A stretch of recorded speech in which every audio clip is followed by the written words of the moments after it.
Good evening. My name is Grace Law, and I'm chair of the Department of Architecture here at the GSD and also principal of La Dolman Architects.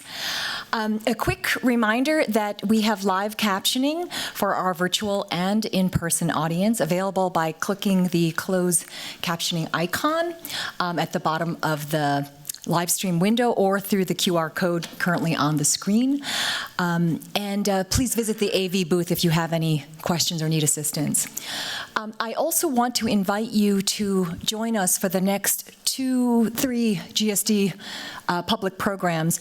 Tomorrow, the 2025 DDES Conference Homecast discusses the evolution of the built environment through data-driven innovation. And then on Tuesday, October 1st, we have John Lott on Wednesday, October 1st, to deliver a positions lecture in the Loeb Library at 12:30. And then on October 14th, we have a Chicago Architecture Biennial presentation. We've invited Florencio Rodriguez, the artistic director, to moderate a conversation and very lively presentations with several GSD-affiliated exhibitors. So for more information, please do visit our website. So as we gather for this evening's Kenzō Tange lecture, it's always a major event in our public series. And I first want to thank Paul Tange and the Tange family.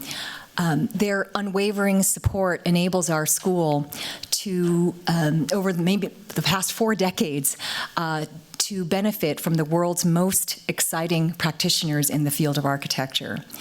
Tonight, we are welcoming Liu Yichun as this semester's Kenzō Tange visiting chair. Since co-founding his Shanghai-based firm Atelier des Haus in 2001, Liu Yichun has stood at the vanguard of Chinese architecture. His unique approach looks back in time, unearthing strategies to adapt to today's challenges while invigorating our discipline in the process. I see in his work a search for something enduring, maybe more substance than style, if you will. And his designs seem to emerge from a pre-modern, almost ancient sensibility in which buildings are connected to and inspired by the construction technologies that shape their very matter and form. Now, early in the 20th century, Chinese architecture struggled for momentum and identity, often weighed upon by Western influence. So just think of Shanghai's Bund, the broad thoroughfare lining the Huangpu River with European buildings. Post-war growth propagated modernism at a dramatic pace and scale, and with Chinese Cultural Revolution, during which Yichun was born in 1969, architecture often became agnostic to historical or geographic context. Mass-produced commodified constructions responded to the infrastructural demands of the country's rapid urbanization and ballooning population, which by the 1980s surpassed 1 billion inhabitants. So the new millennium brought a thawed relationship with the West, and China invited radical mega projects by, for instance, Rem Koolhaas and Zaha Hadid, both of whom have served on our faculty. The country again became, to quote our current Loeb Fellow, Ali Wainwright, a playground for the whims of foreign architects. Atelier des Haus began operations in Shanghai, an ideal location for confronting the architectural results of the past century, let's say banal functionalism on one hand and foreign spectacle on the other. So by pioneering adventurous alternatives to both of these tendencies, Yichun has charted new directions for Chinese architecture, bringing it to a certain inflection point where localized responses to industrialization offer provocations about what might follow such tremendous growth, and in a way mapping a refusal to yield to globalized generic production. Atelier des Haus reacted to the aftermath of intense development by revitalizing neglected urban spaces and by refocusing on rural contexts. Among his acclaimed projects are those that reimagine aging and abandoned industrial structures, and I think key to their success has been Yichun's sensitivity to vernacular spatial orders without rehearsing conventional Chinese architectural tropes. He probes China's rich heritage to craft spaces as a temporal reweaving, an intriguing term he will elucidate to us for us tonight. And the last time he lectured here in 2016, he shared an exemplary project that he led with his partner, Chen Yifeng, and they created an innovative vault umbrella for the Long Museum West Bund. In this 2014 project, a former coal wharf is transformed, it's reborn as an art gallery distinguished by its open, luminous interior. And its astonishingly clear structural and spatial idea is sensitive to proportion despite its modular repetition. This heavy concrete umbrella vault yielded cathedral-like height and surprising lightness. The design produces the shock of feeling both old and new at the same time, and that project's transformation, wharf to museum, helped to galvanize Shanghai's art scene, which had been virtually non-existent only a few decades prior. Nearby, Yichun's Riverside Passage poeticizes the ruined walkway of an industrial waterfront structure into a contemplative promenade, and our own Michael Hayes compares its slenderness to the single inked stroke of a Chinese paintbrush. Our students at that time responded eagerly to Yichun's work, as I'm sure they will this semester. Yichun's Option Studio will bring students farther back in time as they analyze a medieval town in France. So we bring Yichun to Harvard from visiting professorships at Nanjing's Southeast University and Shanghai's Tange University, where he also was trained. His pedagogy and critical assessments of his practice over the past quarter century reveal him to be a self-directed, inquisitive architect.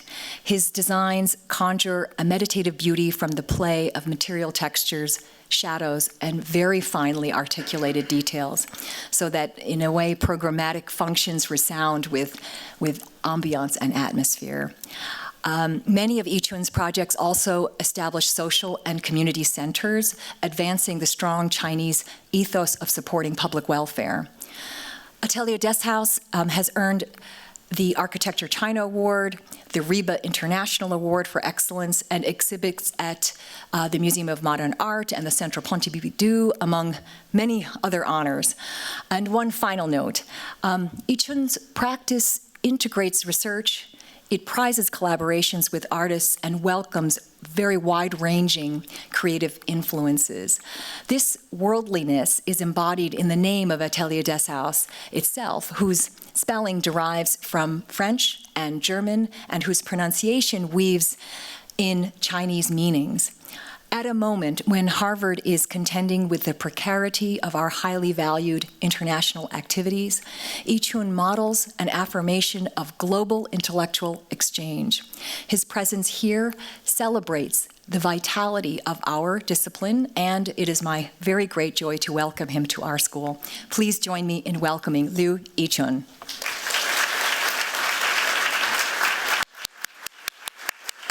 Thank you. Thank you. Thank you so much for coming.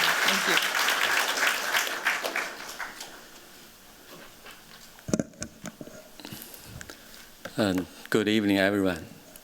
Many thanks for Grace for the so detailed introduction for me and for our works. And also thanks for the Kenzō Foundation. It's a great honor to speak here again. The last time I gave a lecture here was in 2016 with the title Structure Matters. Tonight's lecture is called Re-Cultivating Industrial Sites. In the past 9 years since that last visit, industrial transformation projects have become the most frequent type of work of our practice at Atelier Deshaus. This is, of course, closely connected to the border shift in China's urban development. Most of our projects on industrial site renewal are concentrated in Shanghai, which has been the main base of our practice. Today, I will also share projects in Shaoxing, a city close to Shanghai, and another in Chengde, near Beijing in the north. Shanghai sits at the mouth of Yangtze River. The Yangtze Delta has long been China's richest region and the heart of the Jiangnan culture. Known for gardens, waterways, and literary traditions.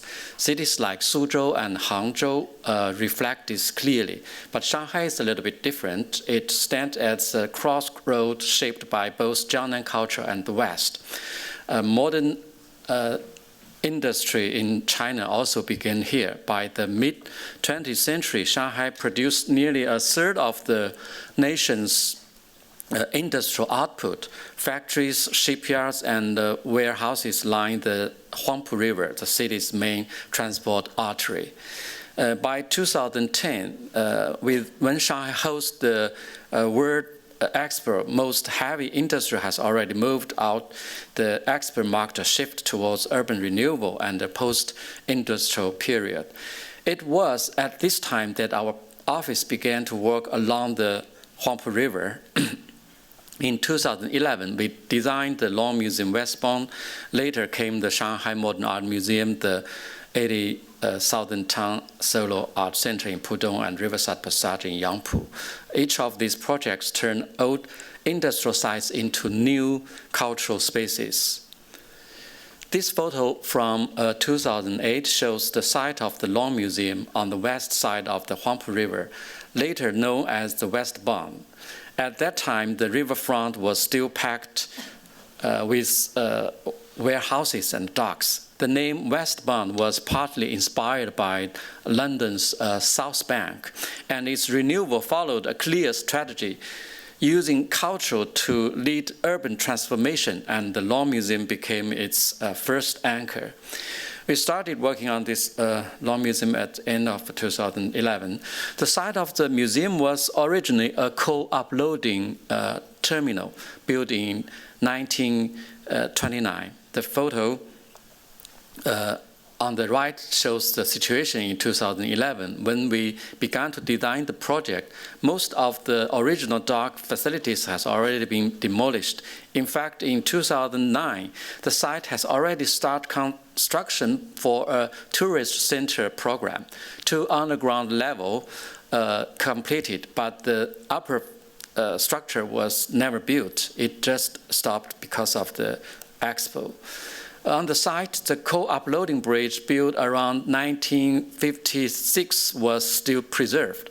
It is about 110 meters long and 8 meters wide. Here you can see the original design drawings. The basement uses a simple 8.4 by 8.4 meter column grid, mainly for parking. Because of the strict earthquake code in China, this grid usually continues above ground, so the columns, whether hidden in the walls or left exposed, don't follow the program. This just hold up the floors and roofs to create usable spaces. Here is a coal-uploading bridge. It no longer works, but its structure still shows the scale of the trains and the coal loading system. It reminds us that using is making, or using is structuring. When a structure loses its function, it enters a suspended state of meaning, a possible destiny for any building. So if a city keeps such structures, it means architecture must have a value beyond use, a value that can cross time, even though it always begins with use. We were asked to design an art museum on such a site. Traditionally, museum evoked from palace and villas with a sequence of rooms connect to the one after another. This room-to-room layout has long been the standard model for museum, but I often find such a linear roads exhausting. I began to think the essence of the displaying art is maybe not the room, it is the wall. So I imagined a plan composed of independent walls where visitors could move more freely and wander through the space in their own way. I also hoped these independent walls could be structural. So they were placed along the existing column grid of the basement. In this way, the spatial layout of the museum and the structural logic of the basement were brought into alignment. It became a design about adapting function and structure through the placement of walls. These walls rise to form the roof as well. Each unit consists of two parallel walls that enclose the old frame and extend upwards as a structural unit, wall umbrella or wall umbrella together. The wall umbrella covered the exhibition space. The cavity between the two walls shown in the pink, houses the mechanical system. So structure, function, and services are all integrated into a single spatial system. Since each unit is structurally independent, the gaps naturally let in light. They serve the exhibition function, but more importantly, it defines the atmosphere. The entire space is built in exposed concrete.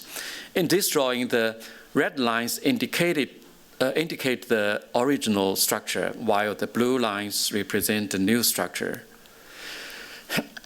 On the left, the original frame is shown with parts removed in green. On the right, the drawing shows how the new wall umbrella units are inserted above and interlocked with the old frame. In the floor plan, the wall umbrella units appear simply as walls, but in fact, each wall is a structural umbrella, a vault covering. There were many possible ways to arrange the structural walls.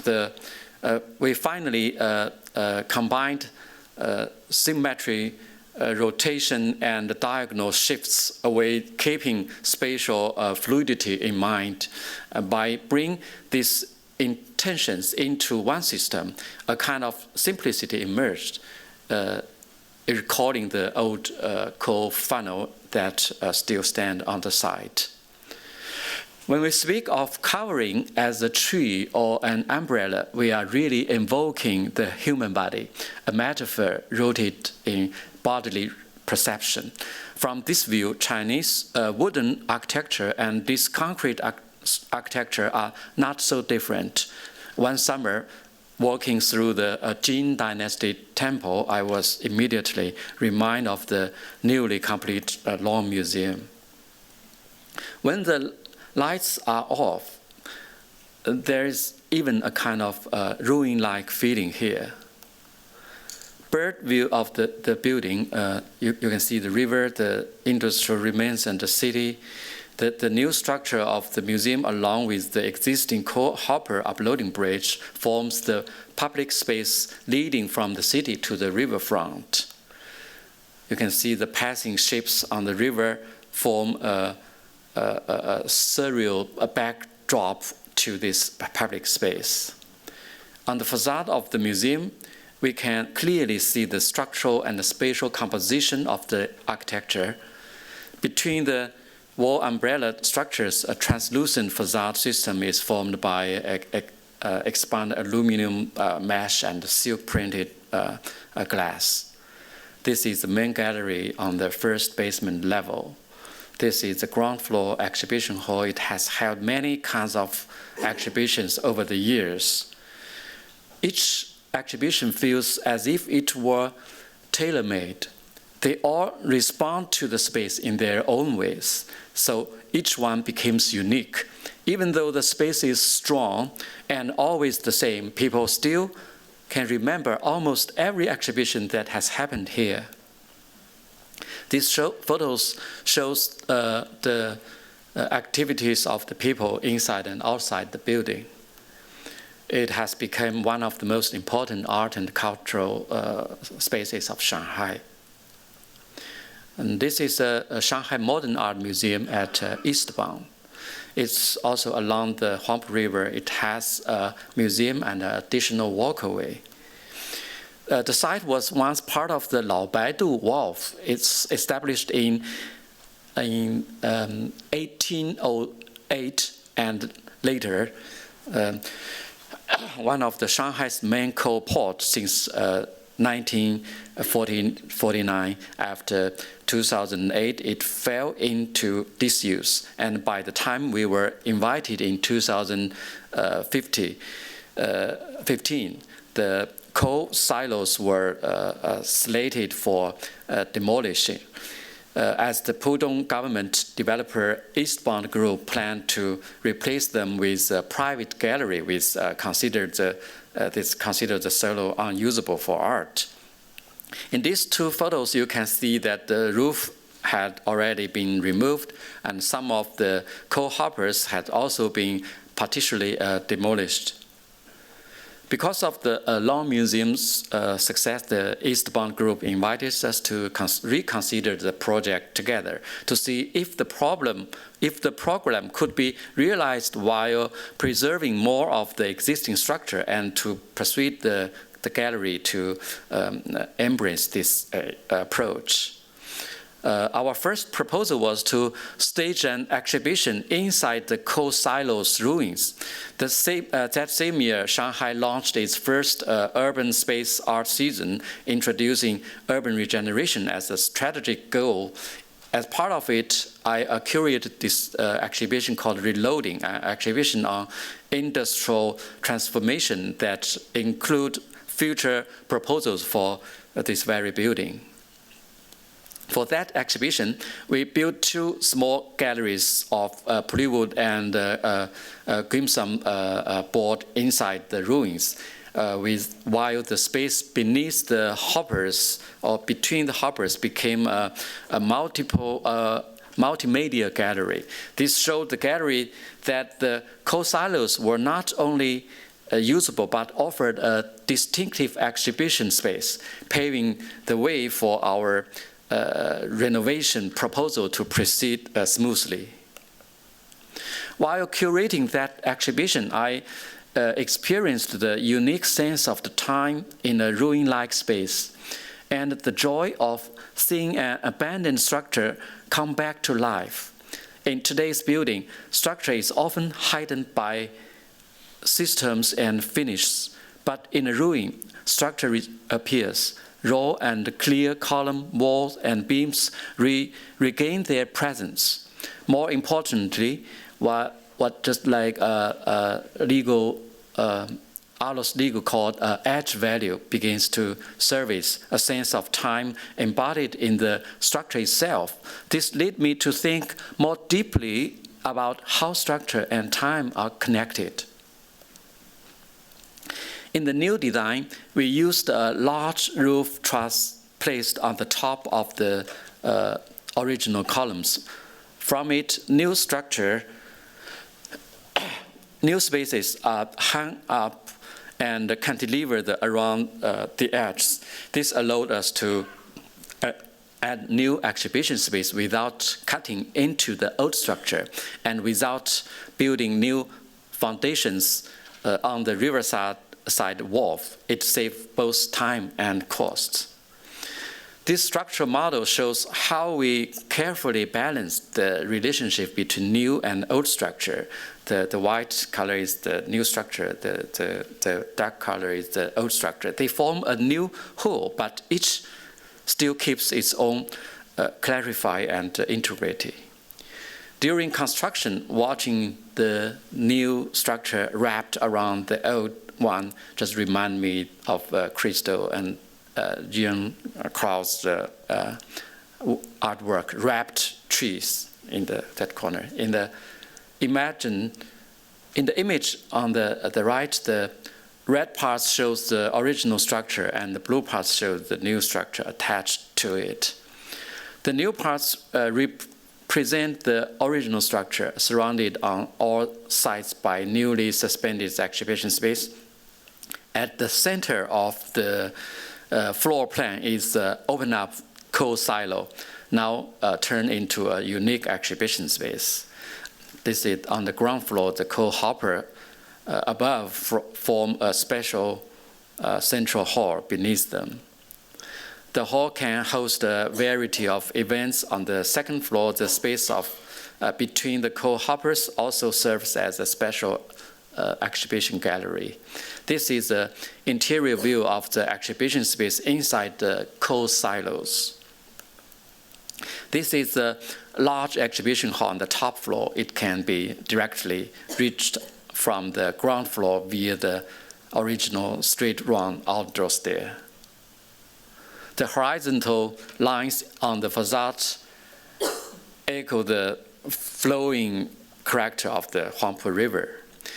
These suspended structures also add exterior open space to the building. They offer wide, unobstructed views towards the Huangpu River. The outer ramp turns the building's platform into public space that are often open 24 hours a day. It continues all the way up to the roof, making the entire structure accessible as a walkable landscape. As far as the Shanghai Tower, the tallest building in Shanghai, in China. Whether the museum is open or not, people are able to walk through the building from one side to another. When the lights come on, the old structure emerges within the building. A ruin-like industrial relic lies hidden inside, and this contrast shapes a form of time. To the north of the art museum are cafes and art shops transformed from the original coal channels. It's also a public park. These are the old coal channels.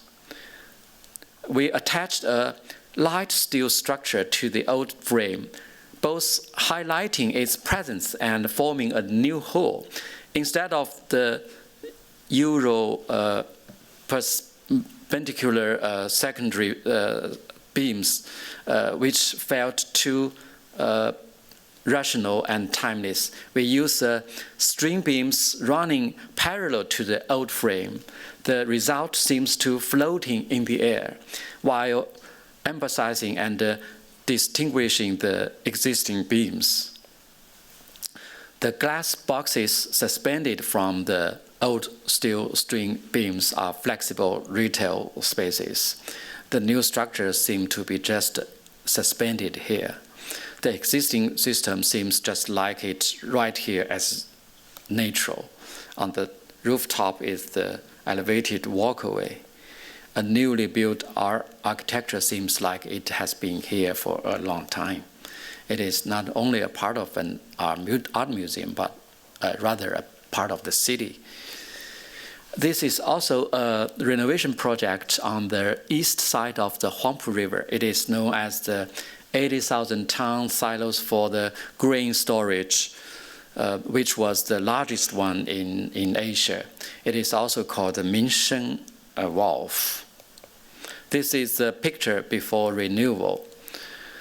In 2017, the building was chosen as the main pavilion for the Shanghai Urban Space Art Season. With a total height of 48 meters, the exhibition needs to use both the top and the bottom levels of the silos, as well as all floors of an adjacent service building. The design focused on creating a clear circulation and opening the enclosed silos while preserving their original spatial character. We eventually add an external glass-wrapped escalator, which both organized the circulation and created a new openness between the building and the Huangpu River. Visitors can appreciate the view from different heights throughout the lifting process. In the diagram, the blue lines show the new additions. As you can see, the intervention on the existing grain silo is very minimal. just an external glass staircases and a few vertical courses for circulation and fire escape. This sloped walkway can lead visitors from the riverfront directly to the top of the building. The cantilevered glass escalator makes the warehouses vibrant again. This becomes a new spot to watch a riverside sunset. This is the exhibition hall on the ground floor. And this is a Prada show was staged in this space. One silo was opened as a spatial sloped space to enter the top of the floor hall. The renovation construction only took 5 months. This is Riverside Passage, or its Chinese name is Bianyuan. It's named Edge Garden. It's a small landscape intervention along the Huangpu River in Yangpu district. It's located in northeastern of Shanghai. The site was once a high pillar coal wharf built in 1973 for the Yangpu gas plant. 2 8 meters long, 4 meters high concrete wall lined the wharf to keep the coal from spilling into the river. After the plant closed in 1999, the riverside wall was demolished in 2001, and the broken pieces was dumped into the gap between the wharf and the flood wall. Satellite images from a different period shows the transformation of the wharf. It's the history of the wharf. On my first site visit in 2018, I was struck by the presence of the remaining wall. Wild grasses and shrubs grows on the rubble of the demolished wall, where fragments, water, and plants form a wild yet quietly powerful landscape. The design of Riverside Passage sought about all to preserve old elements, not only to reduce carbon emissions, but also from the belief that even ordinary remnants can enrich a renewed environment. Their age value, once recognized, brings a quiet presence to daily life and unintended comfort to the heart, I think. The diagram shows the condition of the wharf in 2011. The purple line indicates the position and scale of the remaining wharf, the roof.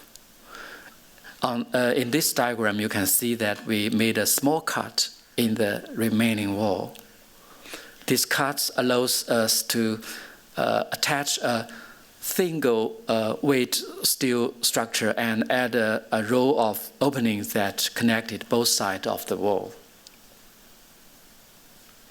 The new steel structure shown in blue merges with the old elements in red to form a new whole. It reorganizes the wharf so that space revolves around the remaining wall rather than being divided by it. One might say the inward-looking logic of Chinese garden has here been compressed into an outward-facing public strategy, shaped by a weathered wall.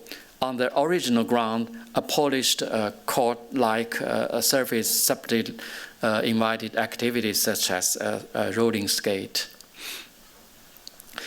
This section drawing shows how minimal our intervention was on the wharf. Both demolition and new construction were kept to a bare minimum. This approach required us to first identify the site-specific characteristics and latent potentials, which in turn helped reduce carbon emission across multiple aspects. In the end, the entire 5,000 square meter public space were complete with just a budget of just 1.78 million RMB. This photo shows how the new structure joins the old. Slender steel columns, a sloping roof, a tall corridor, and polished ground together created a space that is at once a pavilion or a balcony and passage where one can pause or wander freely. Behind the wall lies a secret ruin garden. In the distance, the smokestack of the former power plant serves as a backdrop to the landscape. On the other side of this narrow gap stands a shorter wall, the flood wall, which in fact forms part of the structural composition of this project. In testing the single pitched roof and its cantilever, we found that the nearby flood wall subtly stabilized the structure against wind, making it more than a mere enclosure. Though this interplay may be grasped intellectually, the body can also sense such hidden relationship on a subconscious level. This is a bird view of Riverside Passage, where you can clearly see the polished surface shaped like a sports court. The sloping roof creates a connection between the two sides of the wall. The outer side offers a more expansive sense of openness and serves as a space for more public activities.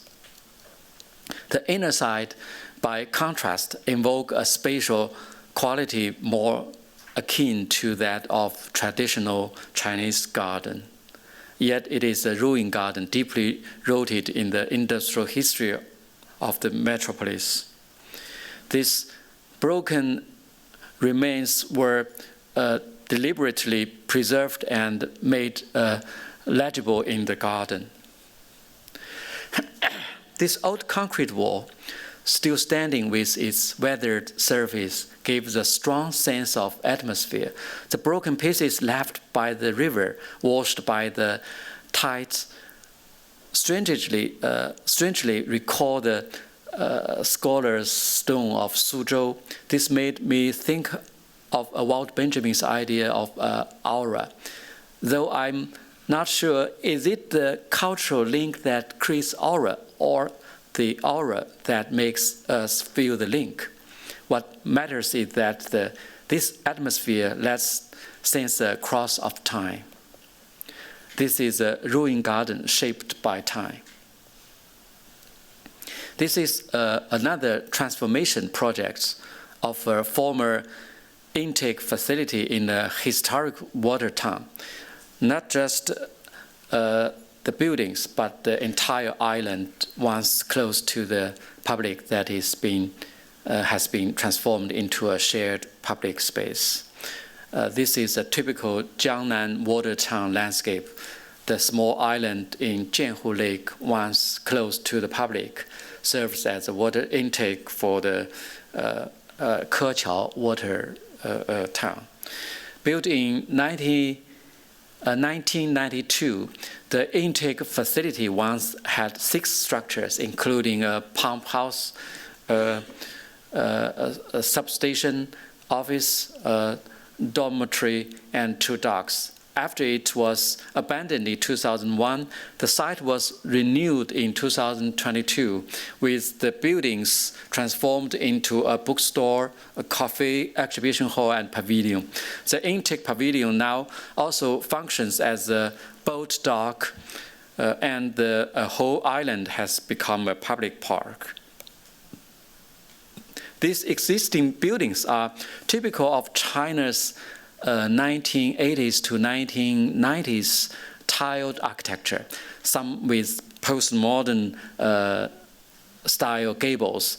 In recent urban renewals, many such white tiled facade has been replaced for more fashionable look. These buildings, which I once dismissed, even called ugly, but now it just feels sincere and time-worn in a way that makes sense over time. On site, I decided to preserve part of their original appearance, believing that tiles could take on new meaning, and even the decorative gable might return as a real structural element. The substation was partly dismantled and partly preserved. During demolition and stripping, I realized the tiles here aged differently from those at Bianyuan, at Riverside Passage, though tiles resist time. Their joints shift and the surface peel, revealing layered trace of time. Through bricolage and reuse, a new materiality can emerge from this old fragment. This diagram shows the original layout of the intake facility. The areas marked in green indicate the parts designated for demolition. The blue lines indicate the new structural additions and roof covering attached to the original structures, which are shown in red. This color code diagram illustrates the merged state of the new and original structures. Without heavy intervention, this place has become more connected to local daily life and landscape culture, while still preserving its historical traces. These slender steel colonnades, much like those at Riverside Passage, serves as a bridge rooted in industrial rhetoric, yet resonating with the spatial language of tradition, mediating and harmonizing presence. These slender steel columns and the long symmetric tiles, though different in form, recall the same industrial memory. Some parts of the old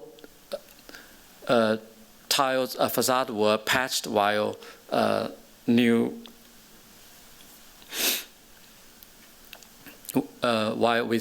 silver tile, or while some parts were stripped of their original cladding to deconstruct or dissolve their symbolic surface forms. A strongly symbolic eave profile hinting at a pitched roof were also preserved. The hosting frame of the cargo pier was transformed into a waterfront cafe pavilion.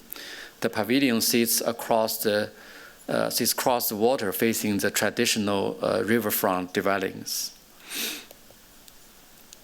The substation was capped with a tent-like steel roof that rests on a horizontal corridor, forming a continuous and fluid spatial system. This structure connects several different buildings on the island and encloses small courtyard, creating space for reading, gathering, and social interaction.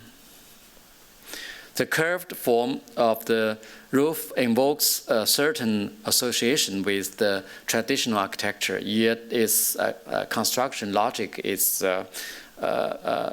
entirely different. Its form harmonizes well with the shapes of the surrounding trees.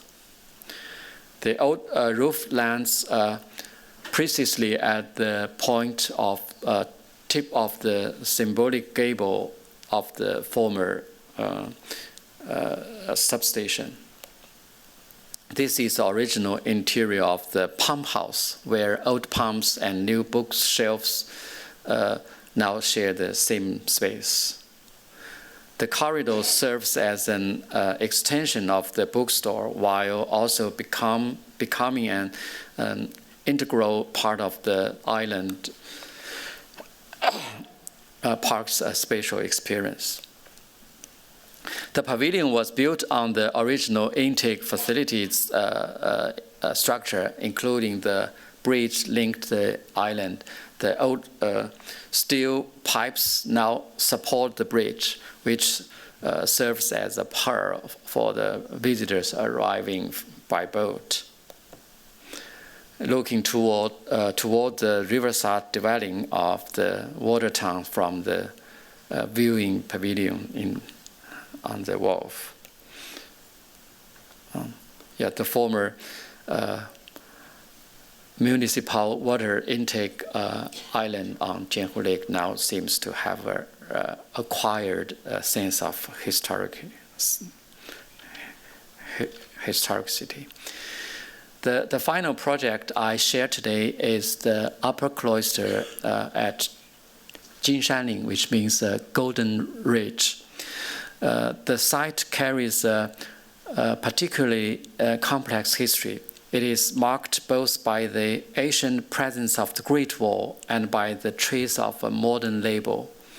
The client, Aranya, invited us to design a cloister as a meditation space for the community. In the history of Chinese temples, Buddhist cloisters have always been places for self-cultivation and introspection, as well as for the dialogue with nature and landscape. Through perceiving the natural scenery, people are able to transform this experience into a literary imagination and into reflections on life and conduct. The site in Chengde, to the northeast of Beijing, facing a length of the Great Wall from the Ming Dynasty. In the meantime, it also faces Beijing.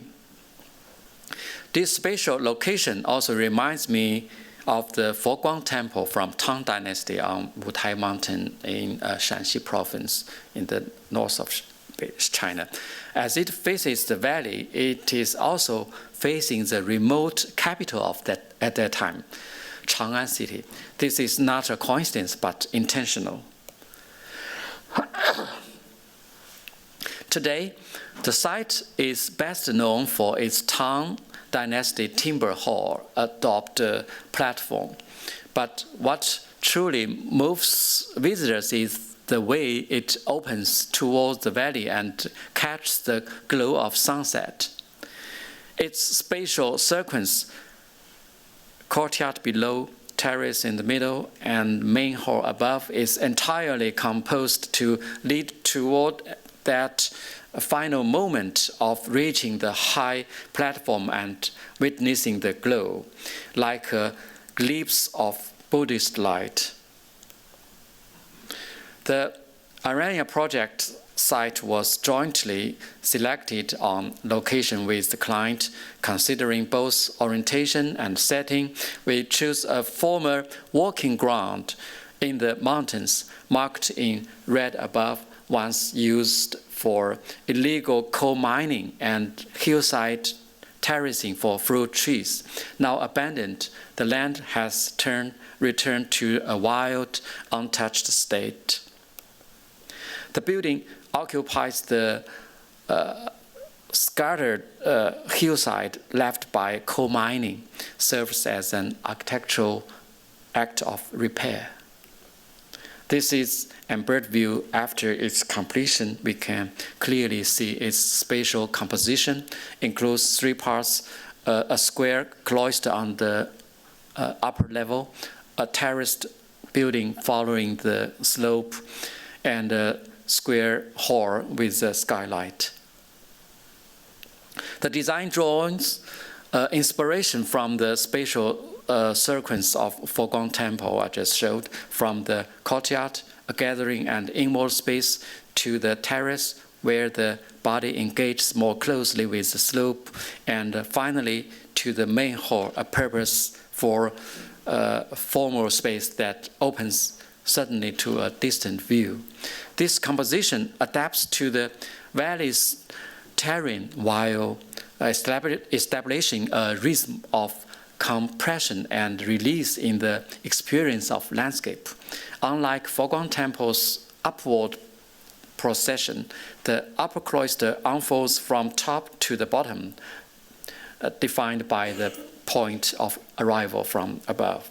The inversion also gives the project its name, upper cloister. Yeah, this is axonometric drawings of the project. This is the entryway. We can see that the courtyard on the upper part looks very enclosed from the outside. But when entering the courtyard, one will find it open to the sky and the mountains as far. The courtyard of stones is enclosed with a slope roof of thin steel plate and a concrete wall. The slender steel pillars that carry the black steel plate roof also support the concrete roof. Here, the eaves corridor of steel plate compresses the pillar corridor onto the concrete wall, reducing its width to 0, transforming it into a pilaster corridor, or as I just call it, eaves corridor. The eaves corridor provides an atmosphere and a frame of landscape of the mountains and the sky. At the sunset over the rocks at the summit, revealing why this area called Jinshanling Golden Ridge. When the sun sets, the peaks here are dyed golden. The Buddha Hall next to the stone courtyard, this is the natural stone. There is a nature stone sculpture outside the window. These walking models show how the stepped volumes resembled contour lines of the terrain rather than conventional building floors. Each drop of the 1.6 meter blurs the boundary between architectural scale and the topographic scale, recalling the terrace fields once cultivated by local farmers. The 1.6 meter terraces also created a special interior experience, since this height is close to a person's eye level. The opening height suggests the scale of sitting close to the ground, invoking a cave-like sense of enclosure. The visible concrete box inside is actually the meditation room's front courtyard. It creates the feeling of being held within the mountain itself. This is some private meditation rooms. This is the reading room and its courtyard. At the lowest level is the main meditation hall, designed as a pavilion with a curved roof supported by slender steel columns. From the outside, these thin columns and light roof makes it resemble a tent. This place lies north of the Great Wall, historically known in China as the land beyond the passage, Guanwai, once home to nomadic tribes. The meditation hall plan also follows the east hall of Foguang Temple with 2 rings of the column. This is not only strengthens the slender columns, but also recalls the classic composition of the roof, supports, and bases. As historian Lin Huiying described, these are the 3 essential of Chinese wooden architecture. The supports, the roof support and base. And together them form the character She, just our office name, which also happens to be the name of this house. Yeah. But this meditation hall was built entirely with contemporary technology. Slender steel columns, only 5 centimeters thick, and digitally prefabricated carbon fiber roof. The system allows precise factory production and quick on-site assembly, minimizing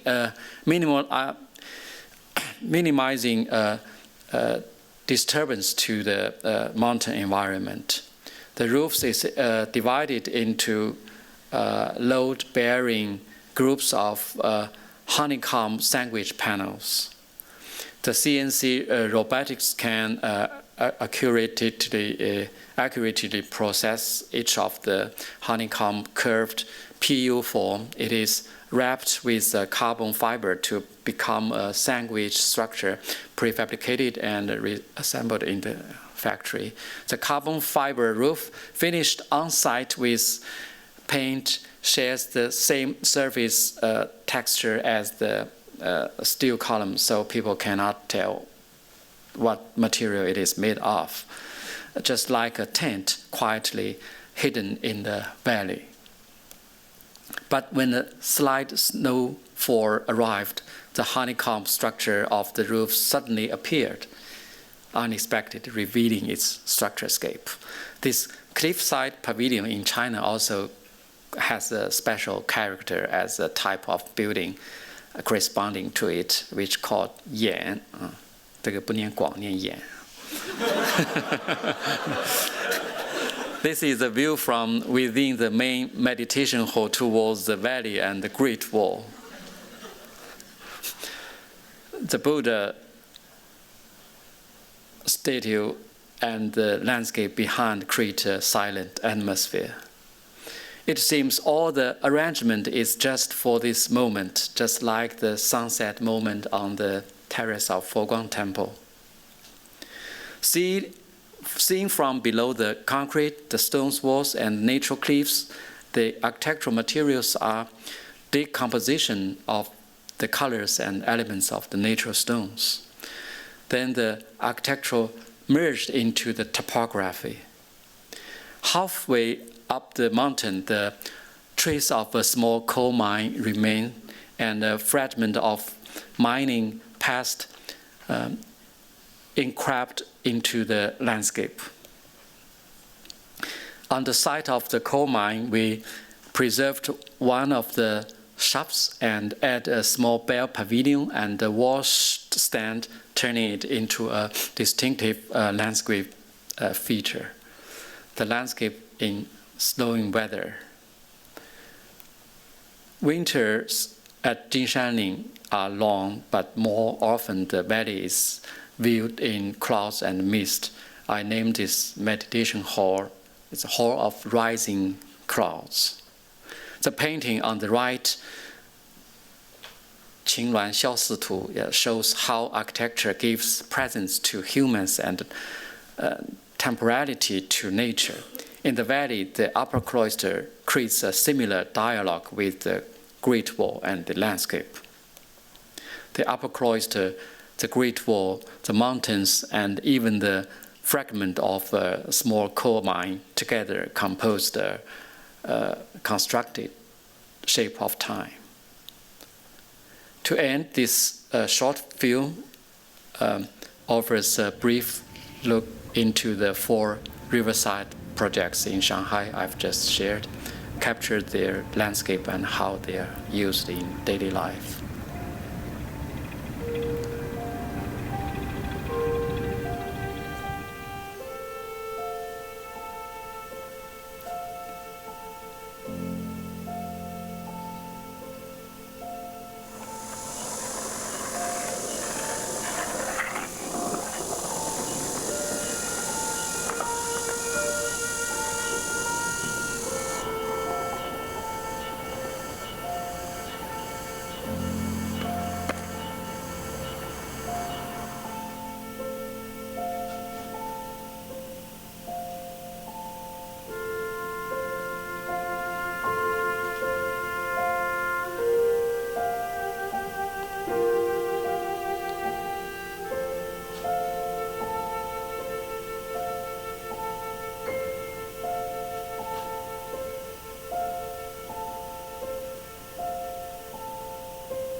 Okay, thank you.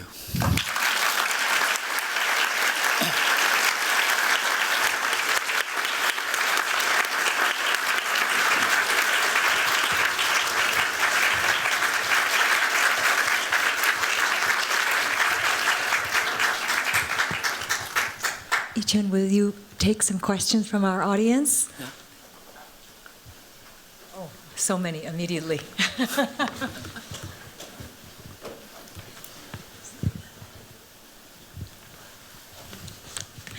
Okay, hi, I'm Zach. I really appreciate your presentation and your awesome work you did for those adaptive reuse projects. So I have a kind of specific questions for you now. I'm super confused about them. The first one is that, so when you are treating those adaptive reuse projects, I know usually those existing conditions are messy, complicated, super disordered. How did you find the narrative you want to express from those conditions directly, or how did you find the key, the point? My second question is that for those adaptive reuse buildings, we know the site survey is super important because more details, more dimensions we know, we can control more and express more, give it more spirit. So how did you do this set work? Through point clouds or through just people to do the set work by photos? So this are two questions.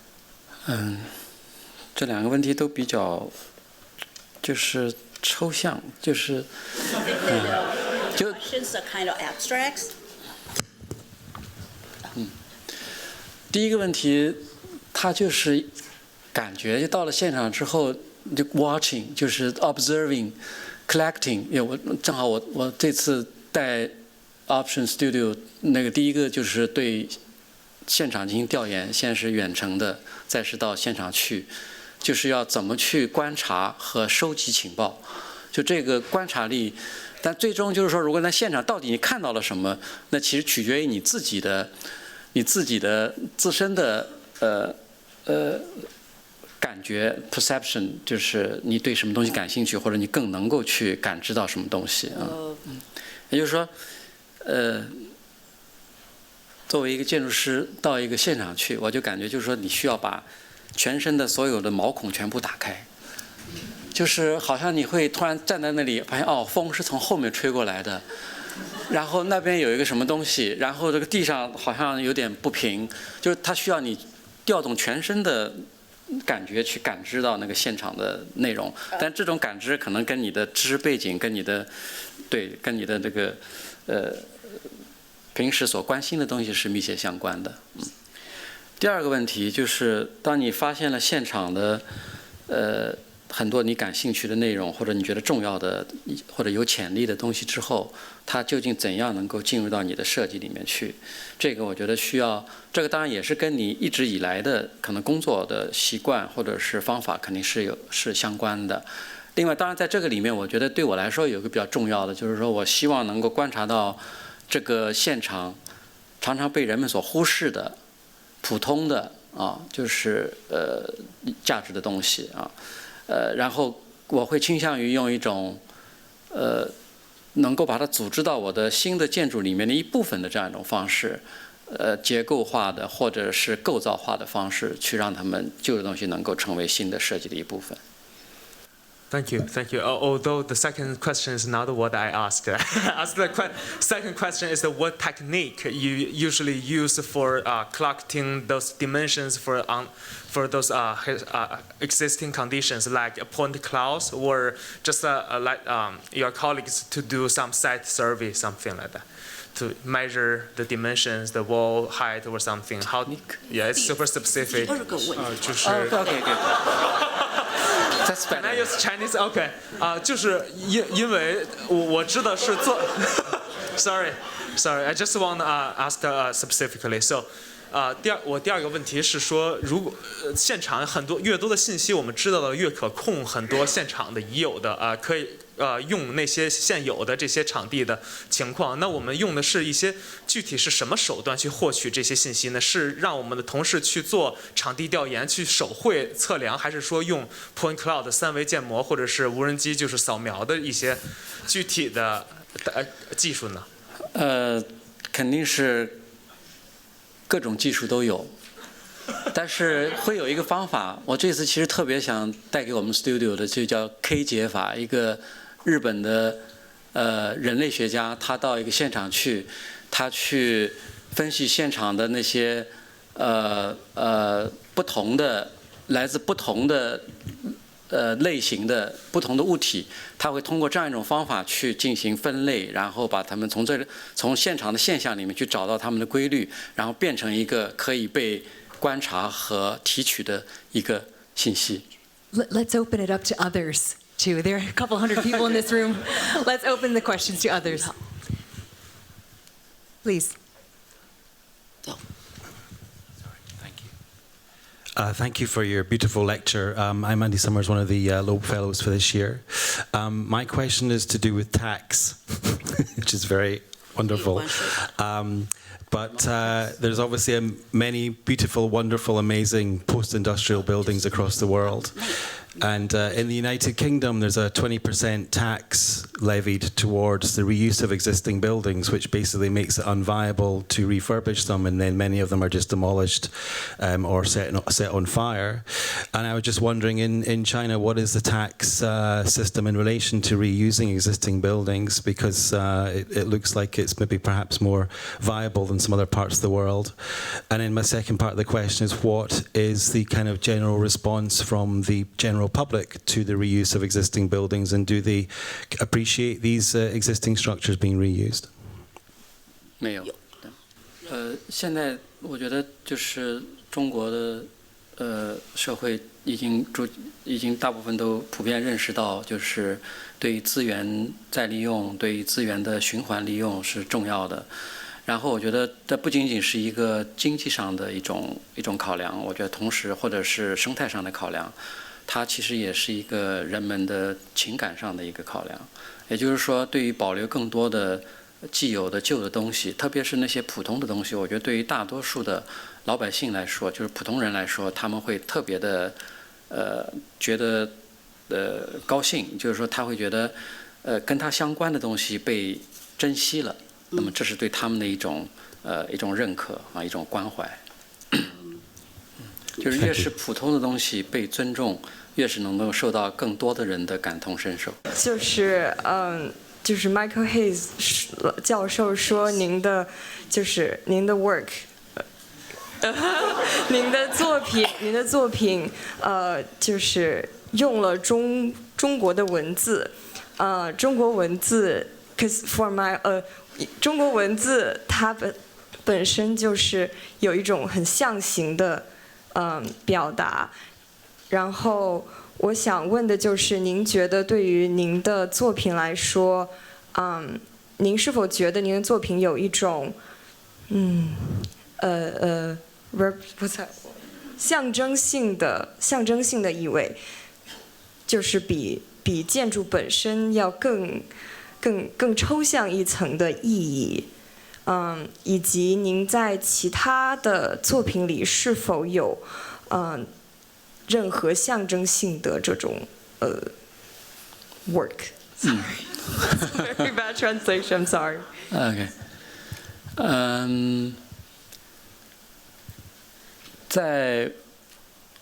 对我来说，就是中国的汉字。首先，它不是一个象征性的东西，它是一个构成性的东西 ，a composition elements。Yeah， 因为中国的象形字，它其实是在表达一个事物是如何被构成的。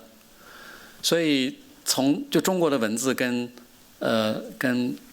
比如说阿拉伯字母其他的不同，就是它其实是通过一种形状去表达事物的构成，所以它其实是一种构成。当然，在这个构成的过程当中，它会有形式的这个表现啊。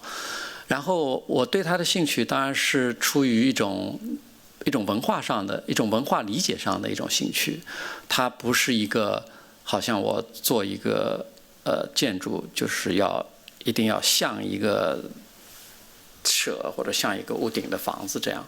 对，当然我觉得这样的一种象征，在某些时候，它其实有助于你跟业主或者是就是的沟通啊。但是你在做设计的时候，可能不一定要完全按照这个文字的一种逻辑去设计。所以我觉得它是一个我们理解事物的一个工具。比如说，我刚刚说这个舍，它是瘠草为3个部分构成的。那个瘠看上去它从形式上像一个屋顶，但是它在发音上实际上是 gathering， 是汇集，就是说人们汇集到屋顶下面。所以它既是一个形式的意义，它也是一个意义的表达。比如那个草，它既是这个形式既好像是一个柱梁斗拱，但是它又显示了这个梁柱的材料。比如说那个围，它好像既是一个基础的形状或者围墙的形状，但是围这个字它又表达了一种围合，一种概念。所以中国的文字它其实是会意和象形可能是2种都有的。我觉得这样的一种理解会有助于我们对理解事物会有帮助啊。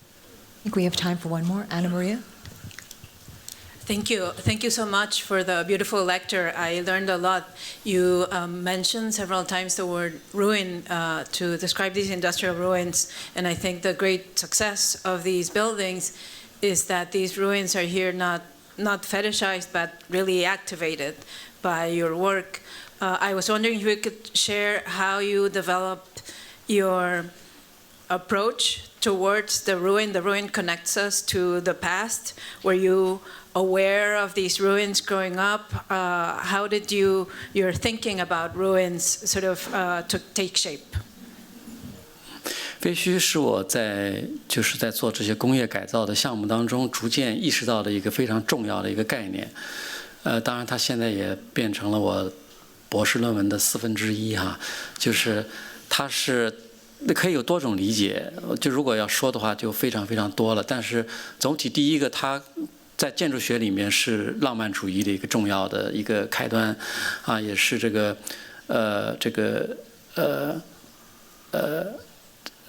也是现代透明性的一个开始。然后对于我来说，它更多的就是一个具体的碎片，它是一个建筑，当它经历了时间的长河腐蚀，然后所有的表面都能够剥落之后，最后剩下的那个不倒的东西，留下来的这个废墟，在我看来，它就是我心中的一种结构。所以废墟对我来说就是一种 root structure。我可以用一句话来表达，就是废墟的特别的一面，就是废墟当中的一根柱子，即便它倒下了，不再支撑屋顶，不再支撑任何楼板，但是我们还是叫它做柱子，而不是一个别的什么东西。Thank you very much, Liu Yichun. We have enjoyed your lecture very much. Thank you very much. Thank you.